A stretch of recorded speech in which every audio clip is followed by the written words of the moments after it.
All right, welcome to the Heart of Mysticism. Today, the 3rd of May, 2026. So welcome to this episode. We had a week off, so to speak, in the Heart of Mysticism, but now we continue with a full-on, not only a subject, but basically stating of your reality, and that is to know God aright. And that's where this, in fact, is all about, to know God aright. If you know God aright, then that can never change. That is like that what you truly are, and what can never be taken away from you. So that is something that is not an idea, that's not an experience, but that's a sense of beingness. Something that has nothing to do with your ideas about it. And that's exactly where the difficulty lies in opening up to that. So that, in fact, that is what the infinite way is, to come into the isness of you by meditating, by being still, by, you can say, self-surrendering, by giving up, by not trying to understand it, by doing all the things that we do to give in to that we do not know, and that something is calling us, like it's within your veins. It's as if your blood is calling for it. It is within your heart. Your heart is calling for it, and of course your soul is reminding you of it. But this is a total physical experience, in other words, a total physical experience to come to know who you are. Because God is not in this body. God is not in this way that you see yourself. Because God is life eternal. So everything that's temporal is really not there, or has no reality whatsoever. And here we step into the paradox where we find ourselves recognizing that basically that's all we see. Maybe a couple of minutes a day that you have a different experience, or maybe a half an hour of the day that you have a different experience of yourself, that you recognize, wow, time does not exist at all. I'm in the 4th dimension right now. I'm just heaven on earth here. And that these are realizations of moments of the truth of you. See, the expression to know God aright is life eternal is not just like a vision of a future. It is basically what you are. To know God aright is life eternal. There's literally nothing else. So that is such beautiful and total idea that you cannot comprehend it. How could you possibly? But you can take part in it, because you do take part in it. Like, if there is nothing else but this, then you must be that.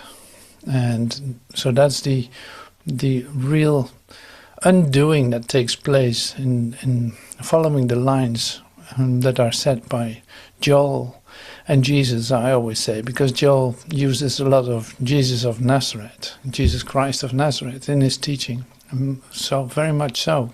And that is very helpful, because how are you coming to life eternal but by Jesus Christ? There's no other way. You have to recognize this Christ is within you, otherwise you miss the portal that is within you to come to a whole different experience of yourself. But not only that, you discover the truth of you. So that is really the point of today. This is not about an experience of something else, but this. Like, this is not about an experience of temporal timelessness. No, this is getting in touch with the truth of who you are.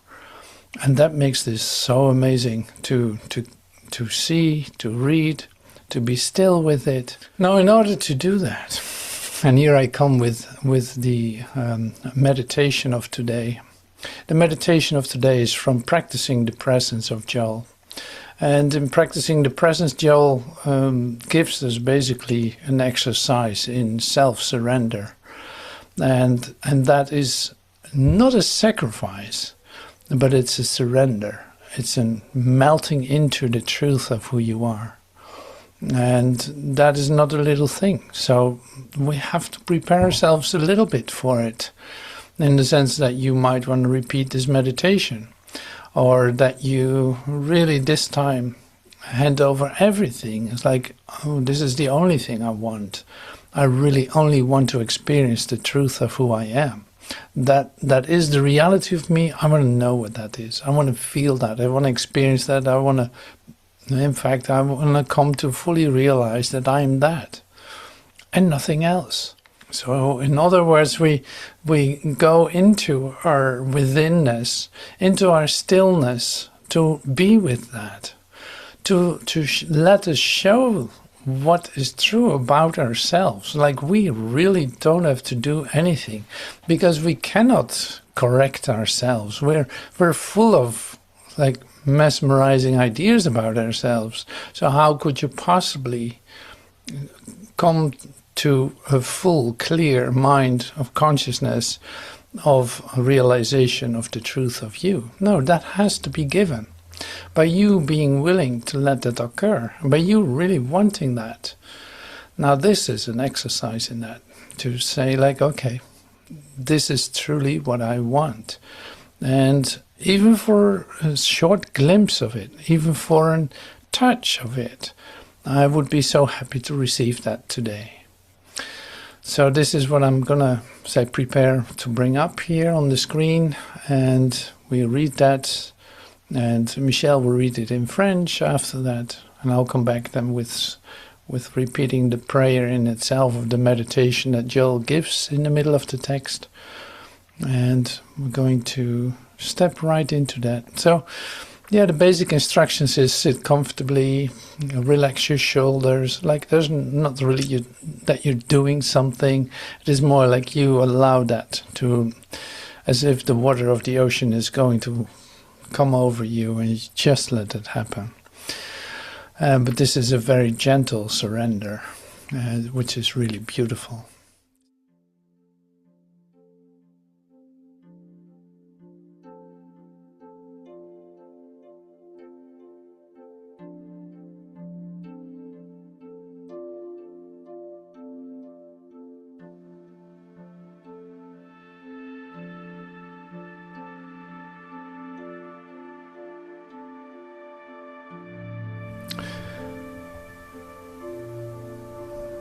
So to seek God without a purpose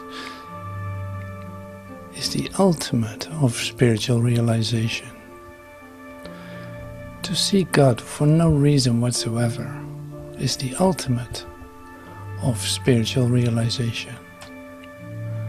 To achieve that realization, we must come to that place in consciousness where our whole heart and soul and cells yearn for God, and only for God, rather than for any good, any harmony, any healing, or any peace that may come to us. To see God without a purpose is the ultimate of spiritual realization. To achieve that realization, we must come to that place in consciousness where our whole heart and soul yearn for God, and only for God, rather than for any good, any harmony, any healing, or any place, any peace that may come to us. In that state of self-surrender, we can say, I seek nothing but Thee. I must know Thee, whom to know aright is life eternal. Let me live and move and have my being in Thee, with Thee, and I can accept whatever else may come.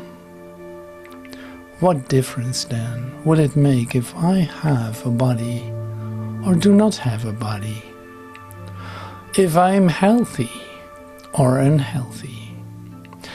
in thy presence is fullness of life.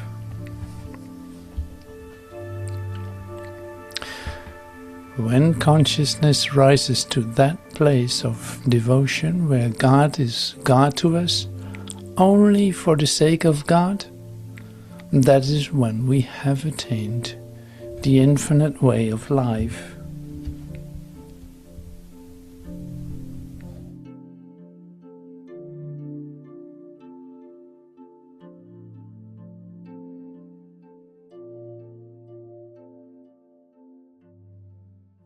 Thank you, everyone. Thank you so much for joining in this moment of silence, and to have a moment of coming to at least to stillness, and to have every possibility to dive deeper into this.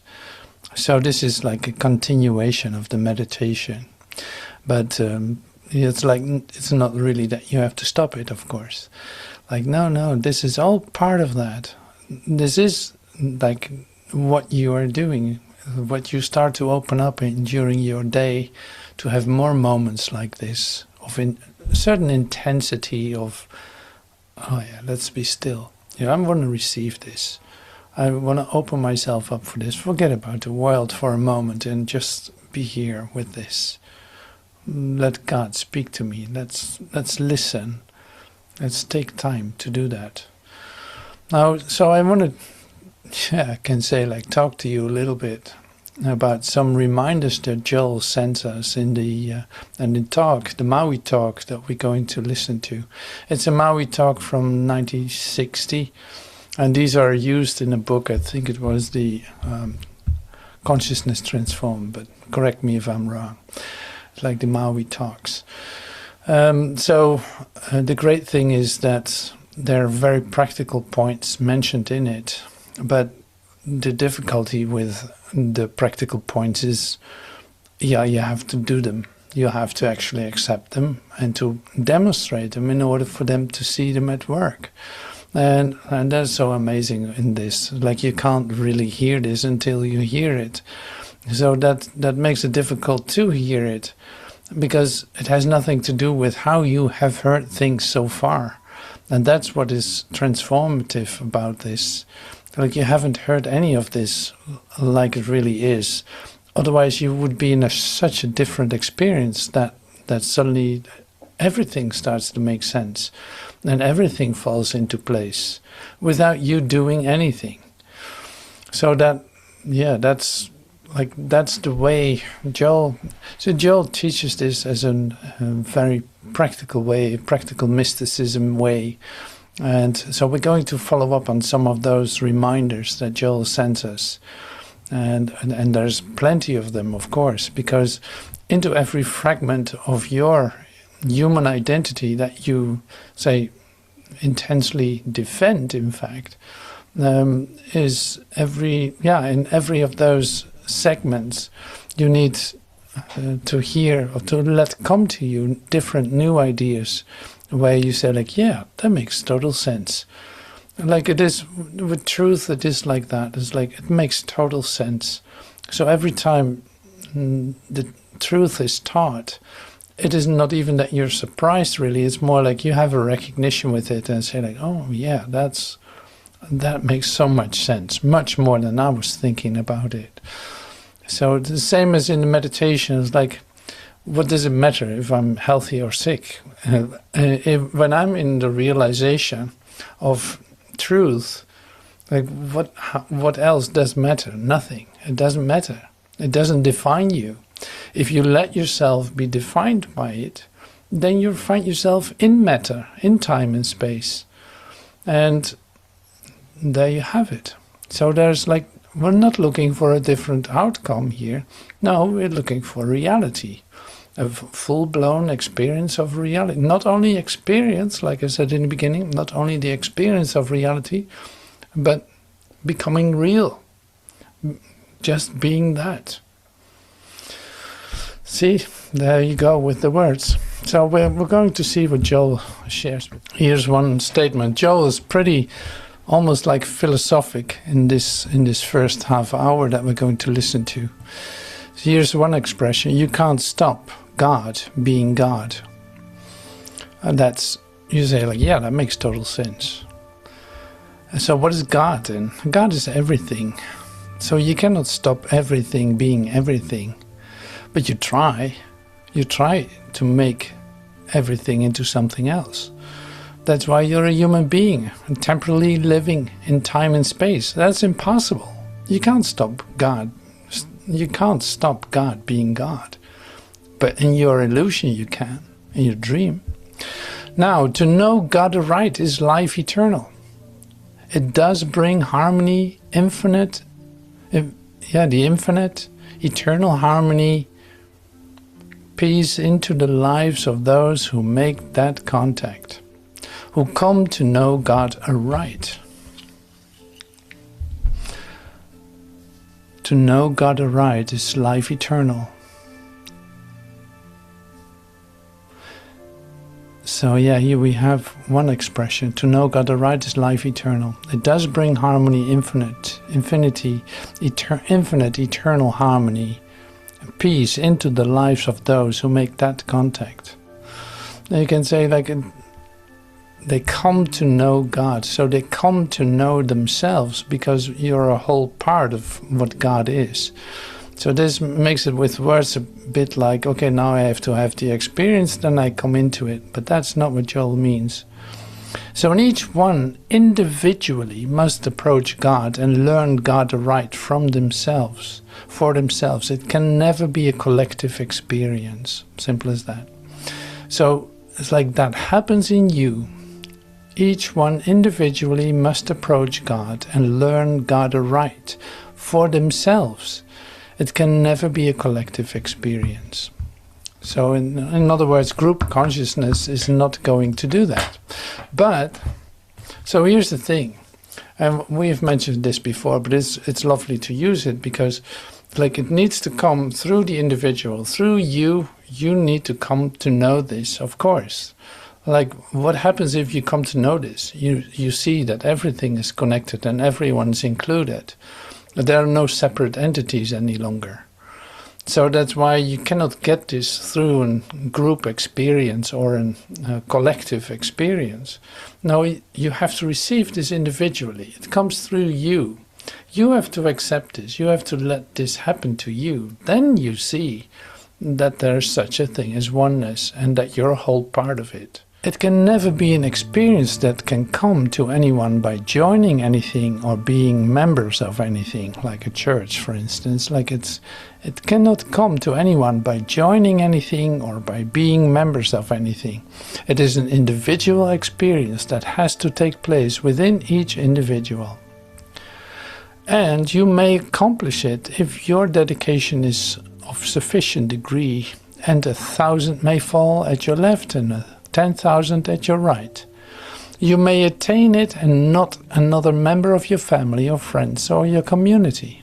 On the other hand, if you attain it, you will help others in their attainment. So here you have it then. It's like, basically, so the interesting part is that maybe nobody in your surroundings receives this. Nobody in your family receives this. But it doesn't matter. It really doesn't matter. This is just about you, is what Joel says. Like, it's just about you. It doesn't matter if it happens to anyone else. So if it happens to you, of course everything is going to change. But not in the way that you think it's going to change. No, it can be quite different. But it doesn't take away that you become, so to speak, the representative of it, by your experience, by your beingness, basically, by you becoming that. If God is what love is, then you become that love. Then you are what that is. Now, that is basically for everyone available. It is just that you can have ideas that you think that you're something else. Now this is the part that you receive correction for, you could say. Like, that's why we do the meditation exercises, really coming into, melting into the love that you are. This is the heart of mysticism. This is the love that you are. This is the love of God. Now this is going to melt you. What is melting? Well, all my ideas about myself. Here I'm completely awake in God. Now I extend that love everywhere I go.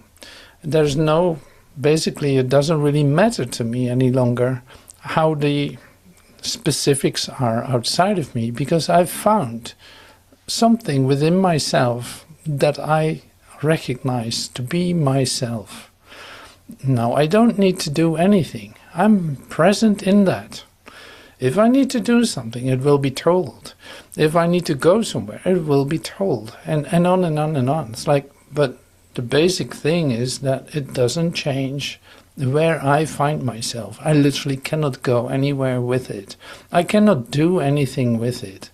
But if it wants me to do something, you could say, it will extend through me and give instructions in what, where and how and all this. That's huge, and that is basically happening to you. So this is happening to you. That's why we're here in this tape group, not to hear weekly something. No, this is to come to know God aright, recognizing that that's you, that that's happening within you, and that's the complete representation of you. It is what you are, nothing else you can be. So the things that you try to be will break up in front of you. Structures will fall away. Ideas you hold about yourself will fall away. So what doesn't fall away is what is true. And that becomes brighter and brighter just because you allow that to occur. And this is really up to you. You allow that to occur to you. You allow these walls to go down. You allow this to give up your right, to give up your what you think about the world, how it should be, and what your opinions are, and what your who knows what is. Like all that falls away because it's temporal. You cannot take it with you anywhere. You can keep defending it, but what is the use of that?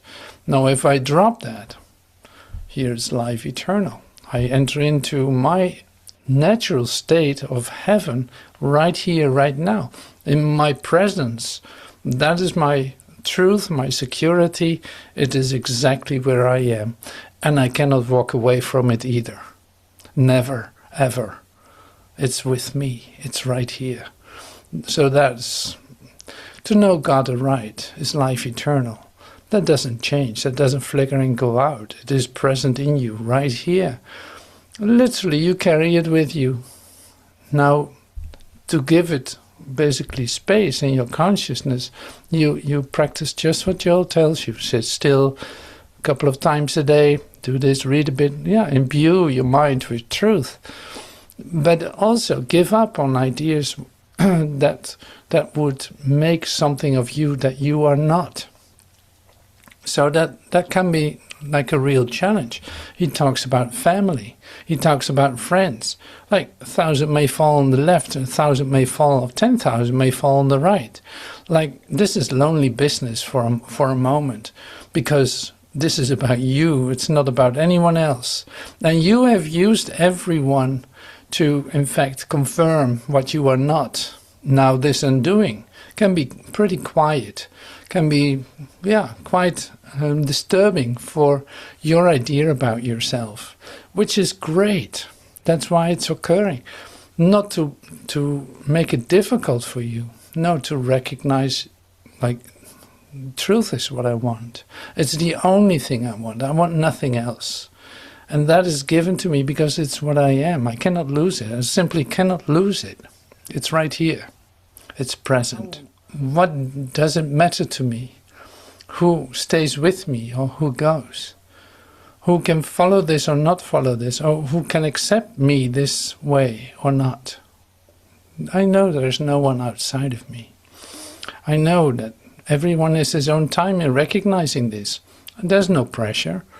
Like eternity It doesn't know of time, whether you accept it now or in 10,000 years.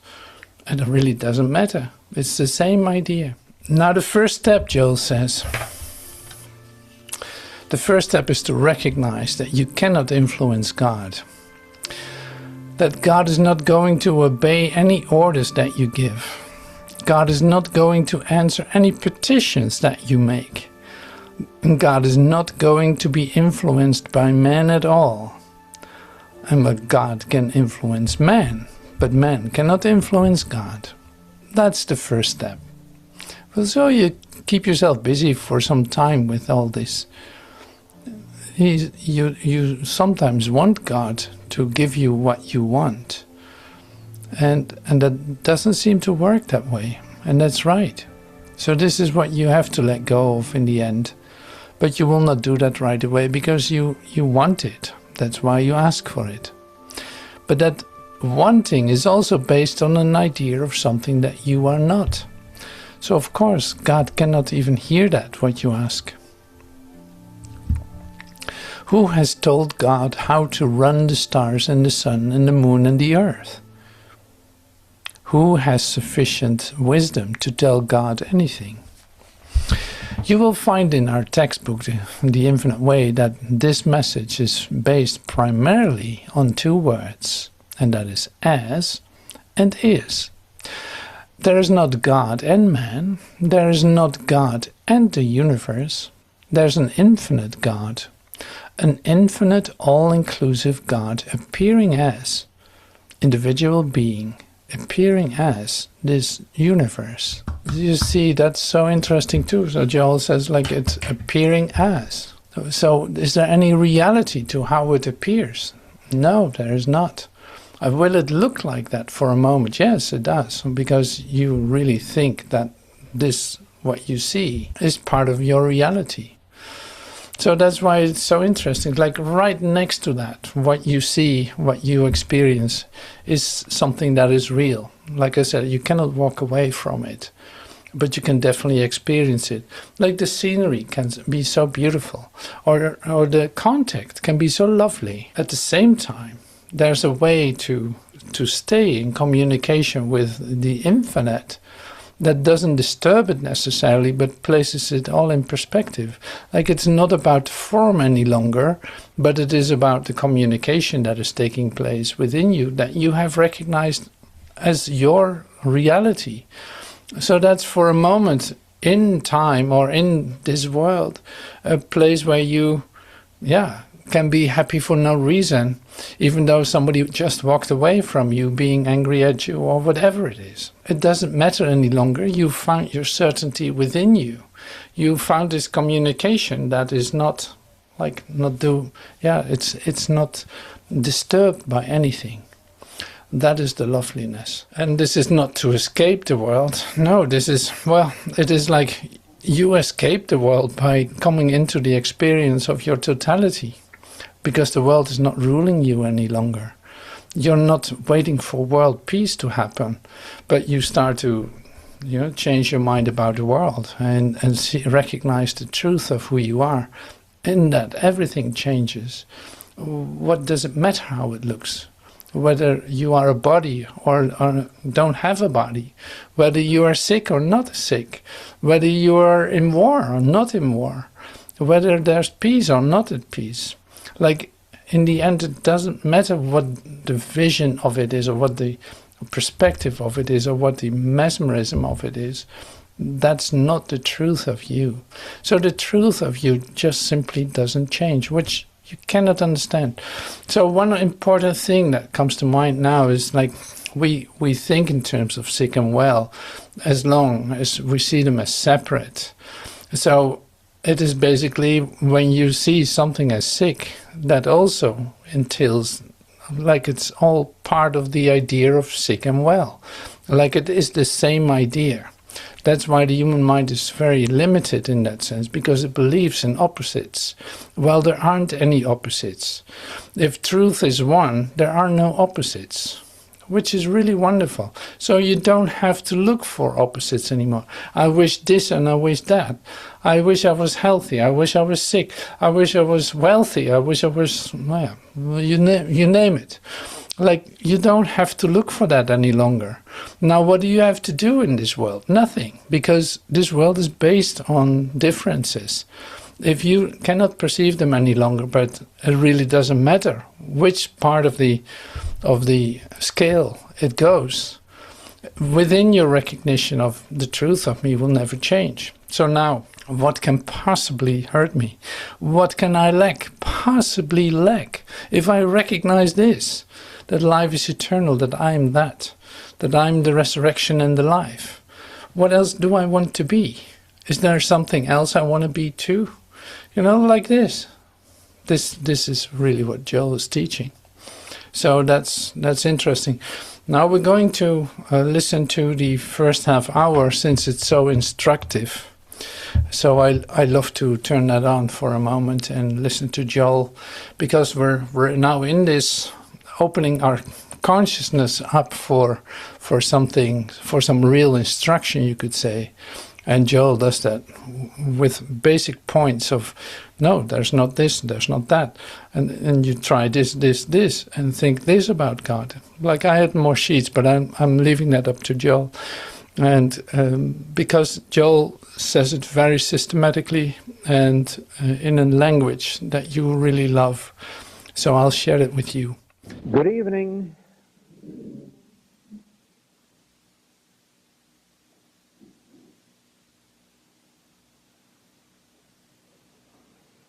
I'm very much encouraged as a result of our class this afternoon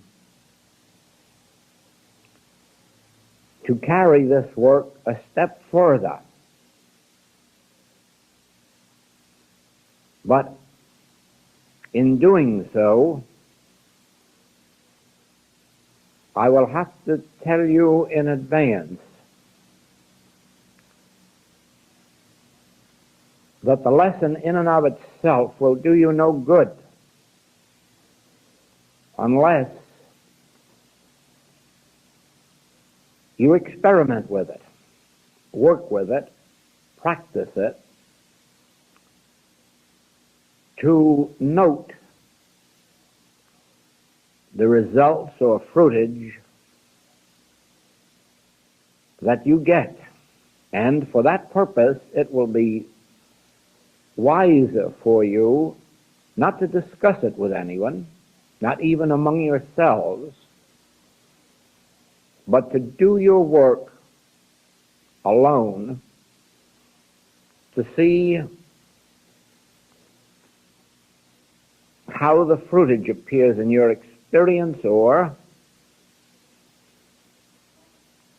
we might put it this way, that there may be a time element involved as well as one of effort and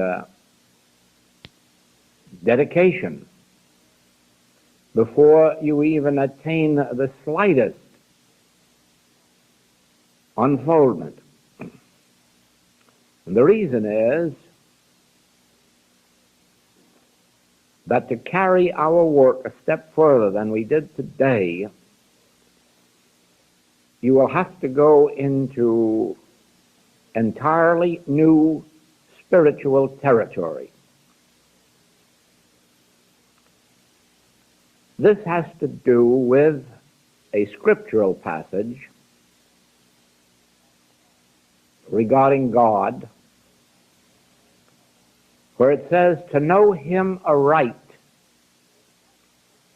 is life eternal. Now you have to think very carefully about that passage. Why should Scripture say to know him aright? Is there a possibility that you do not know him aright, or that those to whom it was addressed did not know him aright? Well, of course, the answer is that in the religious world of the last 5,000 years, God has not been known aright except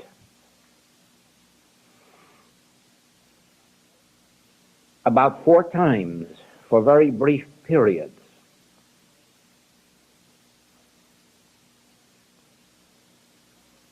In our Western religious world,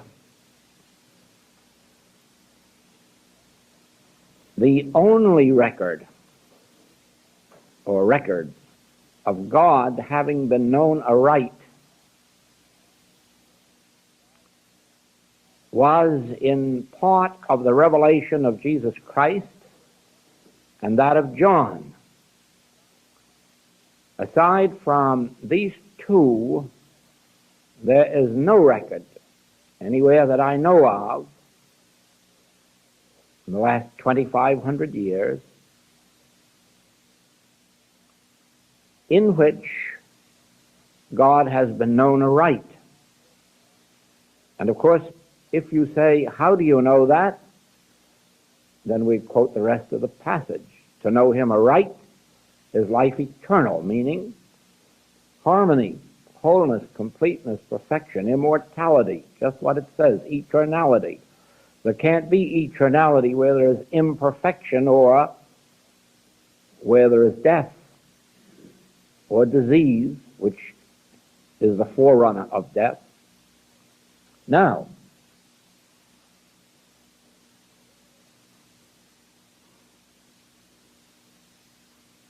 the pagans of old worshiped God through rites and sacrifices and petitions. Their prayers were almost all petitions. And they hoped to give power to their petitions by their sacrifices and their rituals. And this has been the form of religion which has been perpetuated from that day to this without any change. Probably the only change is in degree. In other words, there's no longer a sacrifice of human life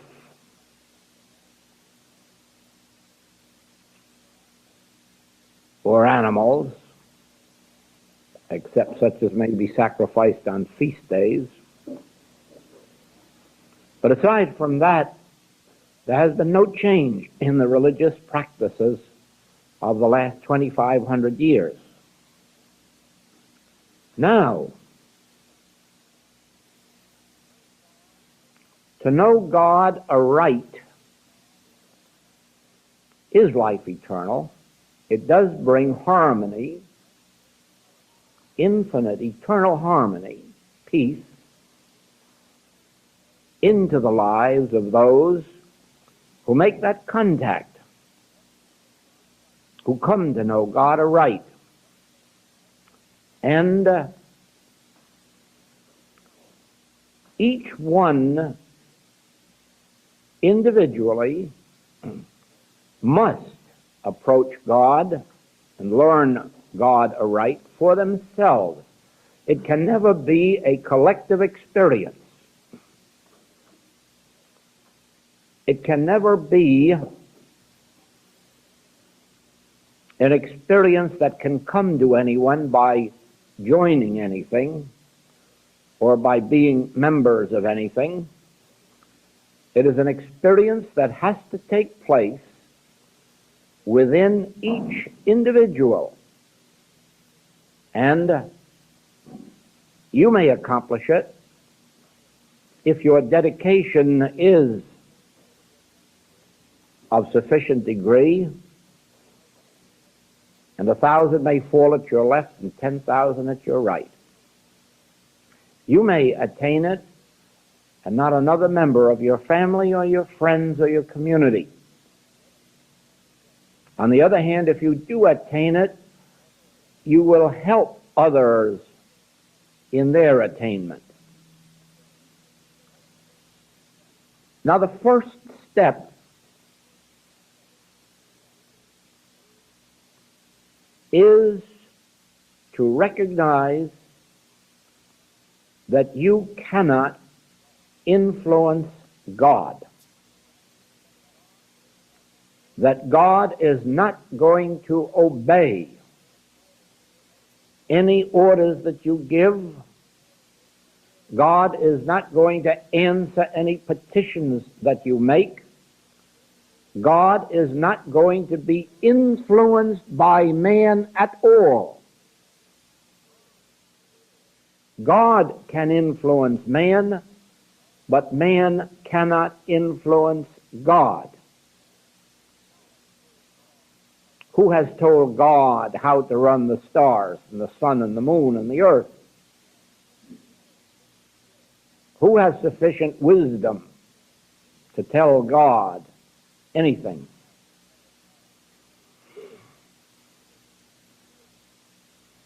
You will find in our textbook, The Infinite Way, that this message is based primarily on two words, as and is. There is not God and man. There is not God and a universe. There is an infinite God, an infinite all-inclusive God, appearing as individual being, appearing as this universe. God is appearing as, God is manifested as. God is not incarnate in, but God is incarnated as individual being, individual life.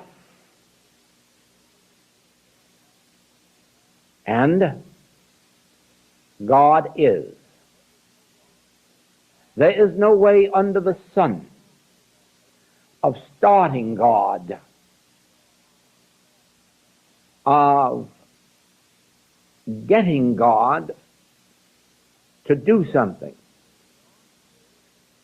God is and always has been and always will be. God is from everlasting to everlasting.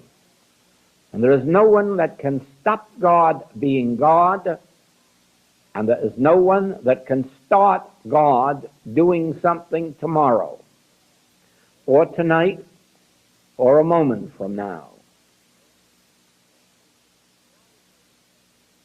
God is no respecter of persons.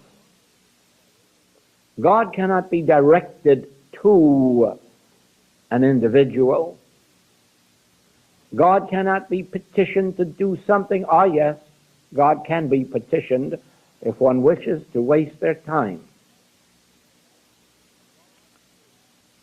God is, and that which God is now.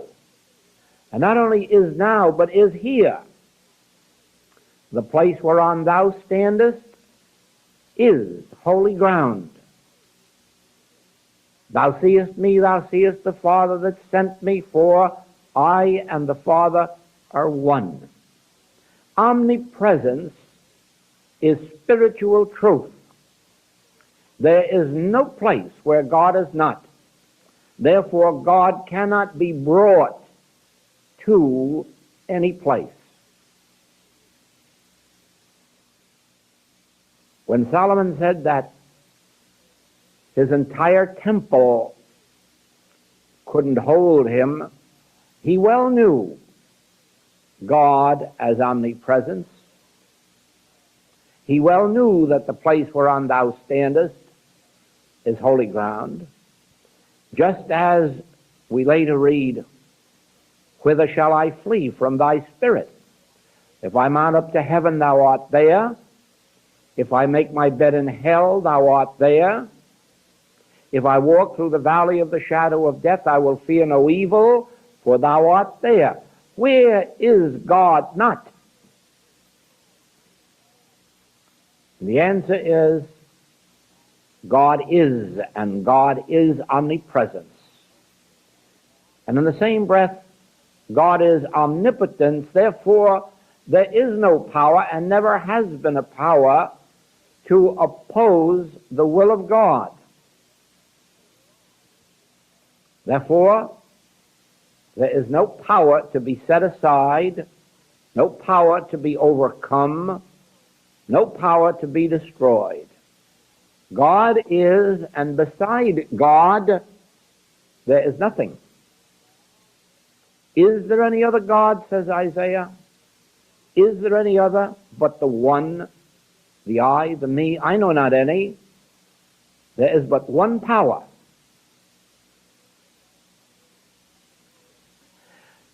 To know God aright means to catch a glimpse.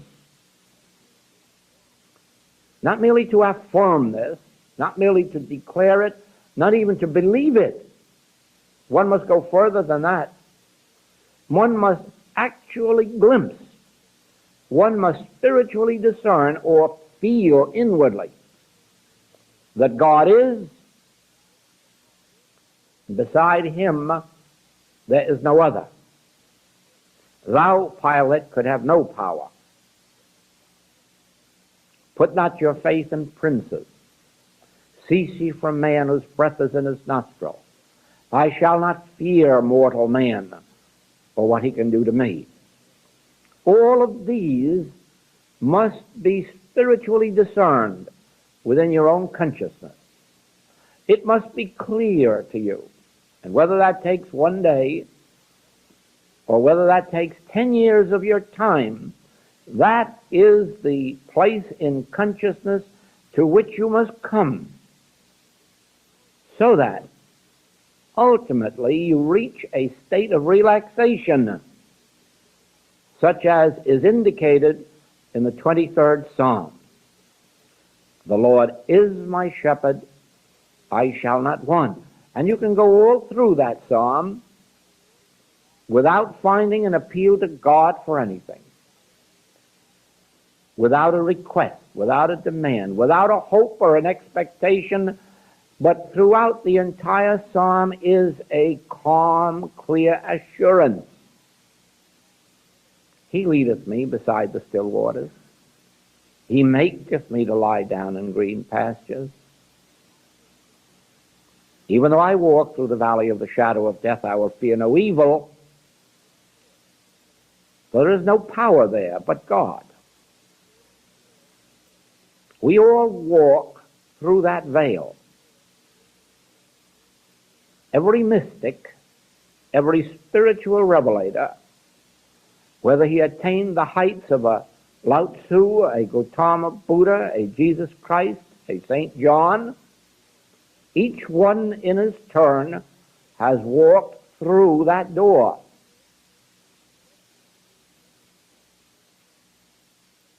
And they have feared no evil.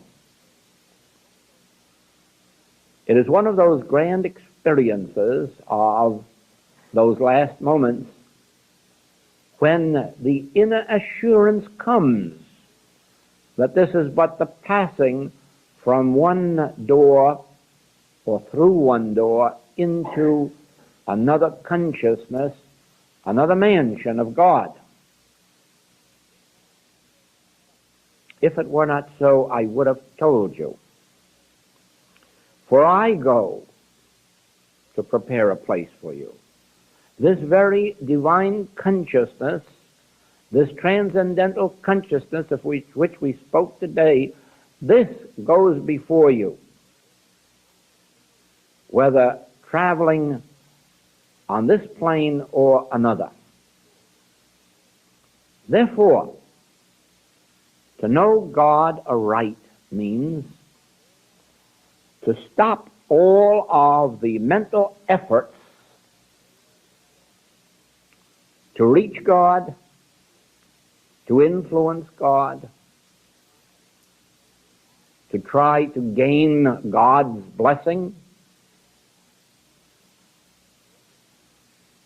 and to be able to relax in the assurance that God is, and that where I am, God is. Up in hell, down in up in heaven, down in hell, or the valley of the shadow of death. Where God is, I am, and this is enough to know.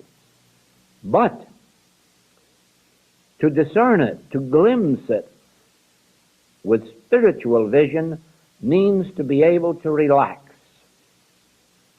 and to seek no powers. Now, the ancients always were seeking to use this superpower, whether they spoke of it as deity or deities.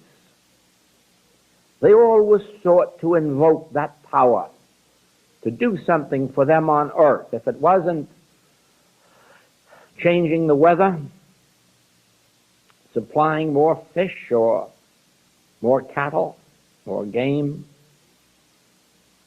or removing something or somebody, always they were seeking to invoke deity. And religion has followed that right up to the present time. Although it is beginning now to change. Letters are being sent out, messages are being sent out through many, many churches urging that those practices be stopped and that individuals realize what God is, where God is, and how God functions. To bring harmony into our lives individually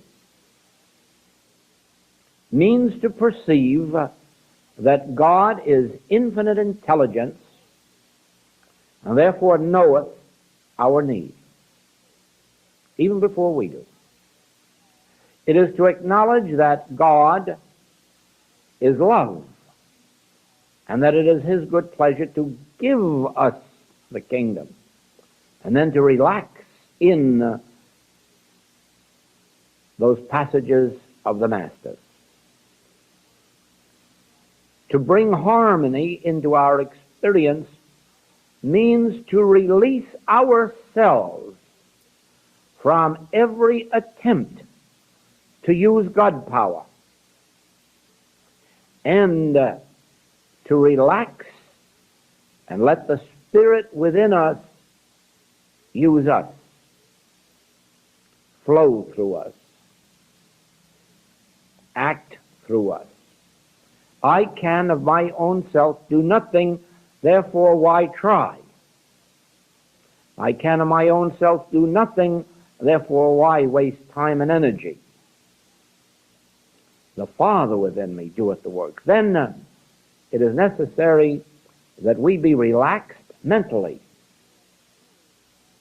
that we let go of our attempts to use God, to influence God, to direct God,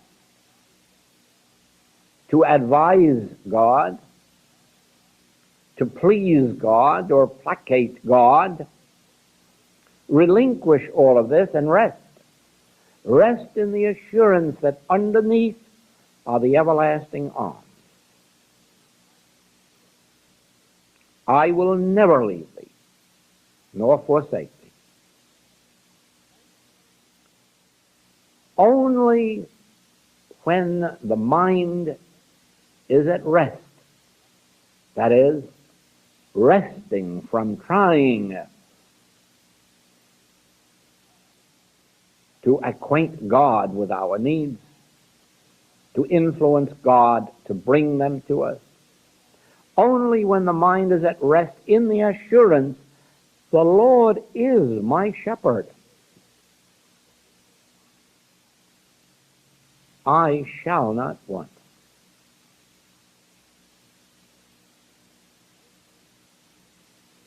Only in this relaxed state can we hear the still small voice, which sometimes isn't quite so still as you might think. He uttereth his voice, the earth melteth. He uttereth his voice. This leaves no room for your voice or mine. This leaves us at peace with an inner assurance that we can be still in quietness and in confidence find our peace. In stillness, in quietness, in confidence, the Lord is my shepherd. Here where I am, thou art.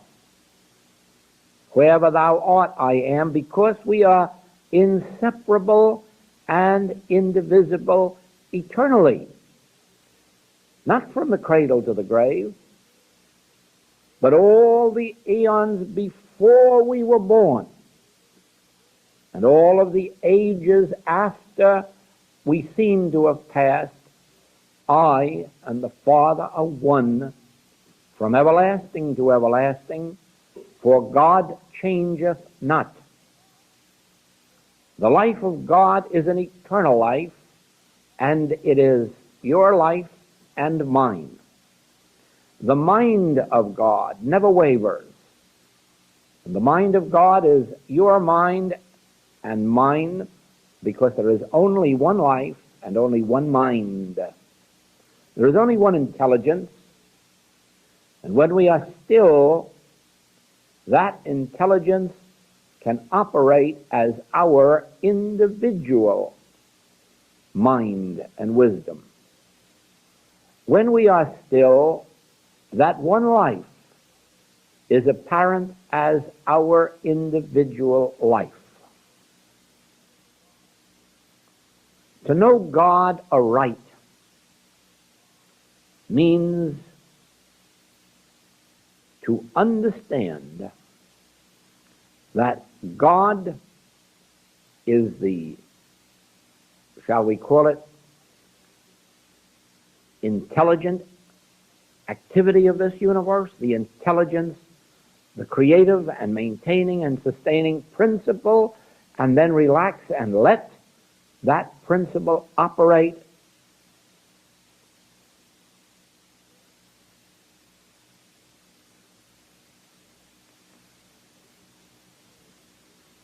the original revelation that was given to me that made my own healing ministry a very great success was that evil, error in any form, is impersonal. Now this is contrary to all of the teachings that we have on earth today, but it has proven itself in 30 years of this work. It has proven itself since it was first published 14 years ago by its tremendous acceptance in so many parts of the world, that healings can be accomplished in proportion as the healer impersonalizes the evil and does not accept the appearance that evil is in a certain person called you, he or she. Anyone attempting spiritual healing work to really be successful must understand that there is not now and never has been an evil man or woman on the face of the globe, including Judas Iscariot, that all evil is impersonal, and that in our ignorance of that, we permit ourselves to be avenues of any and every form of evil. On this last trip, we arrived in San Francisco simultaneously with the flu epidemic that was flowing up from Southern California, and it really struck proportions beyond your belief. And we met this at every stop from Sacramento down to Los Angeles. And everywhere, in the experience of those who called on us for help, the stand had to be taken that this is impersonal. You didn't create it, and you didn't do anything within yourself to create it. And it has no power except as we personalize it and think of it as being in you or of you or caused by you, even if we were to accept the belief that your wrong thinking did it to you, or the 2 weeks old baby who got it. No, if you follow the subject of spiritual healing far enough, you will witness that no one is responsible for their ills except the responsibility that we all have by virtue of our ignorance. But aside from that, any evil, whether it appears as sin, false appetite, disease, old age, not one bit of this has its origin in you, or in him or in her. As you learn this, you will watch more and more how your healing power will develop. And it really will not be a healing power. It will be that your understanding of this impersonal source of any and every evil is that which dissolves the appearances. Now, you have to go a step further than that if you wish to maintain yourself harmoniously, and if you wish to serve in some way to lessen the sins and diseases, the lacks and the limitations on earth. Now, at first glance, you may think that one individual can't really accomplish much in the direction of saving a world. But I would like to tell you of an individual who, within these past few months, will probably be responsible for saving tens of millions of lives on the face of this globe. I'm sure you have read a great deal in the papers about the explosion of population and how our great minds have decided that the only solution is to kill off the population. Let the people of India and China, all of the overpopulated countries, die of starvation, and then let's murder the unborn babies. Legally, of course. And then those of us who survive all of that mass murder, we can divide up the food that's on the earth and survive. But you see, when an individual is living in accord with the Spirit of God, they receive solutions to problems that do not involve murder or theft or pillaging. And so it is that one man has discovered a process of drawing water from the sea for such a small price that now every desert in the world, every wilderness in the world can be made to blossom like the rose for just a few cents. And the machinery necessary for this has already been built in the United States. Now, this means that we won't have to murder these unborn babes. Our brainy men can take their brains and blow them out if they like. They're not of any value to anybody after this fiasco that they've made. We won't have to murder them, and we won't have to let the Chinese and the Asians and the Hindus perish from hunger, for it'll only be a short time until there will be enough food in Israel to feed half the world. For it was a man in Israel who made this discovery, brought it to the United States to have it built by one of our large machinery companies, and it is built and completed. Yes, that's always an interesting part in this talk. We've heard it before, but it's great. I love to use this tape, since the instruction in the first half hour is so systematic. So I hope you enjoyed that talk in the sense of this is one way to receive that what Joel is giving. See, it has all to do with the reality of who you are. It is not taking anything away from you, even though temporarily it might look like that. But that's not the case. See, this is all changing the way that you see yourself. That is the obvious change here.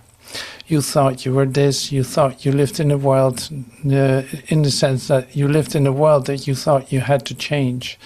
And now it all comes down to you, to your consciousness. Like what is my reality?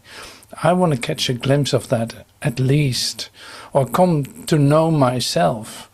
Before that, not much is happening except that I'm, say, slave of human destiny and believe that opposites makes the difference. So, this is our spiritual path. Like we discover parts of it step by step. And so thank you so much for joining today in this Heart of Mysticism. We're going to have a bit of a moment with some music. And when I say that, it's not to scare you away or anything. It's really like an invitation to stay in the meditation, in fact, that we didn't leave. You don't know how this change is going to occur. And in my experience, like music did a lot in that, because it basically opened my heart for something, or like I gave into relaxing and receiving instead of doing. So that's the loveliness of this. So I'm going to invite you wholeheartedly to join with us in a moment of just having some music and contemplating what Joel actually told us. What is actually what did really resonate with me today that I want to bring with me wherever I go today. Just for myself. I don't need to talk to anyone about it. This is the gift given to me. I'm going to treasure that, but I want to be aware of that and I want to stay with it, but because it's a precious gift given to me today. All right, thank you so much. So one more invitation is about tomorrow. There's the Art of Spiritual Healing.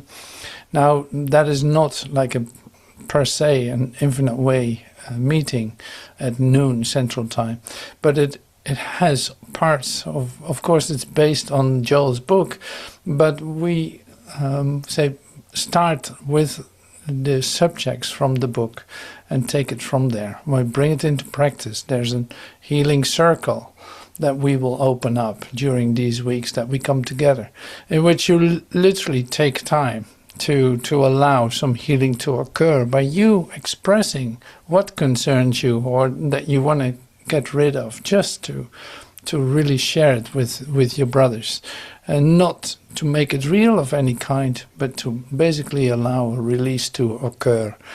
And yeah, that has been a really good experience for many of us.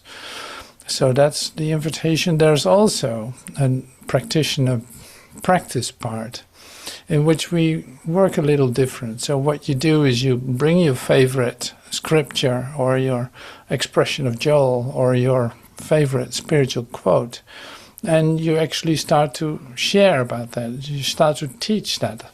And this is only for your own recognition. It's not that you have to convince someone or anything. No, this is just to start this spontaneous inspiration from Spirit running through you in the hope, basically, the same as what I'm doing, that I hear it myself. And it takes practice to do so. So that is really lovely. So you're wholeheartedly invited, and it's at noon Central Time. It's 7 p.m. Central Europe time. All right, with that, thank you for everything, and I hope to see you next week in the next episode of The Heart of Mysticism. Thank you.